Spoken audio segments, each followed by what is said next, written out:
பிள்ளைகளை அநேகர் என்ன ஏமாத்துறாங்க தெரியுமா? தகப்பன் சிட்சிக்க மாட்டார், தகப்பன் சிட்சிக்கவே மாட்டார், வேத வசனத்துக்கு மாறாக பேசிக் கொண்டிருக்கிறார்கள்.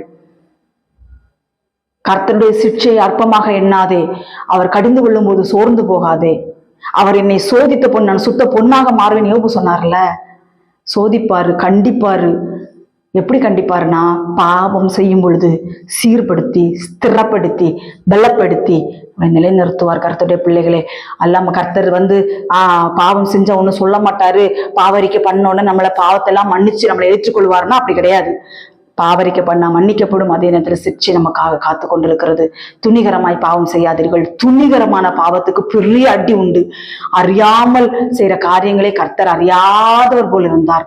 ஆனால் இப்பொழுதோ பிதா, குமாரன், பரிசுத்த ஆவி நாமத்தினால் நான் ஞானஸ்தானம் பெற்று அபிஷேகத்தை பெற்று நீதிமங்களாக்கப்பட்டிருக்கிறோம். இனி நீ ஒரு துணிகரமான பாவத்தை நம்ம செய்யும் பொழுது சிலுவையில் அறையிறோம். ஞாபகத்துல வச்சுக்கோங்க, அவரை நம்ம திருப்பி திருப்பி சிலுவையில் அரைஞ்சு கொண்டிருக்கிறோம். நமக்காக அவர் பயங்கரமான விலைக்கிரியத்தை கொடுத்திருக்கிறார். அவர் நம்மள்ட்ட எதிர்பார்க்கதே, அவ்வளவு பணத்தை கொடு, இவ்வளவு பணத்தை கொடு, எனக்காக ரத்தம் சிந்து, உன்னை நீ பலி செலுத்து, அதை பண்ணு, இதை பண்ணு. அவர் கேட்கல. அவரு கேட்கிற ஒரே காரியம், நீ பரிசுத்தமாகு.